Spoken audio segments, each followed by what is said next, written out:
પિતૃપક્ષમાં આ જીવનું છે ખાસ મહત્વ, એમને ભોજન આપ્યા વગર શ્રાદ્ધ છે અધૂરું। જોઈએ આ વિડીયો।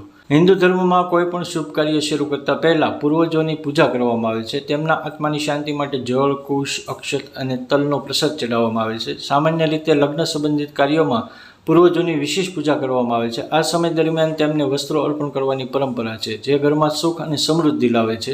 જો કે પિતૃપક્ષનો સમયગાળો તેમના માટે મોક્ષ પ્રાપ્તિ માટે શ્રેષ્ઠ માનવામાં આવે છે। એવું માનવામાં આવે છે કે શ્રાદ્ધ પક્ષના દિવસોમાં તમામ પૂર્વજો પૃથ્વી પર આવે છે અને તેમના પરિવારના સભ્યોને આશીર્વાદ આપે છે। આવી સ્થિતિમાં પૂજા અને તર્પણ કરવું ફાયદાકારક છે।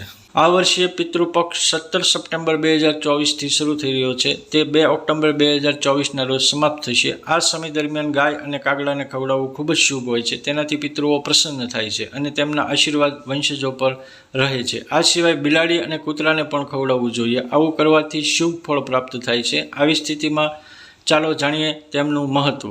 પ્રથમ છે બ્રાહ્મણોને ખવડાવો। શ્રાદ્ધ પક્ષના દિવસોમાં બ્રાહ્મણોને પર્વ અર્પણ કરવાથી શુભ ફળ મળે છે, તેમજ પરિવારમાંથી નકારાત્મક પ્રભાવો દૂર થાય છે। ધાર્મિક માન્યતાઓ અનુસાર પિતૃપક્ષ દરમિયાન બ્રાહ્મણોને ભોજન કરાવવાથી ઘરમાં પિતૃઓની કૃપા પ્રાપ્ત થાય છે, તેમજ તેઓ મોક્ષ પણ પ્રાપ્ત કરે છે। ત્યારબાદ જોઈશું બિલાડીને ખવડાવો।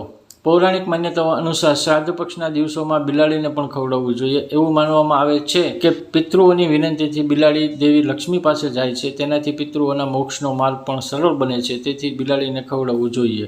પિતૃપક્ષના દિવસોમાં ભૂલથી પણ બિલાડીને મારવી ન જોઈએ, તેના કારણે પિતૃઓ નારાજ થઈ શકે છે। ત્યારબાદ જોઈશું કૂતરાઓને ખવડાવો। પિતૃપક્ષના દિવસોમાં પિતૃઓને પ્રસન્ન કરવા માટે કાગડા અને પશુ પક્ષીઓને અન્ન અને પાણી આપવું જોઈએ। એ બધાને ખવડાવીને પિતૃઓ તૃપ્ત થાય છે। આ સમય દરમિયાન તેમની શાંતિ માટે પિંડદાન કરવામાં આવે છે। જો આ સમયગાળા દરમિયાન પૂર્વજોના ભોજનનો એક ભાગ કૂતરાઓને ખવડાવવામાં આવે તો પૂર્વજો પ્રસન્ન થાય છે, તેમજ પરિવારમાં સુખ સમૃદ્ધિ રહે છે। જો તમને આ વિડીયોની માહિતી સારી લાગી હોય તો તમારા સગાવાલા મિત્ર સંબંધીમાં જરૂરથી શેર કરશો, ચેનલને સબસ્ક્રાઈબ કરશો, વિડીયોને લાઇક કરશો અને એક સરસ મજાની કોમેન્ટ પણ કરશો। Thank you.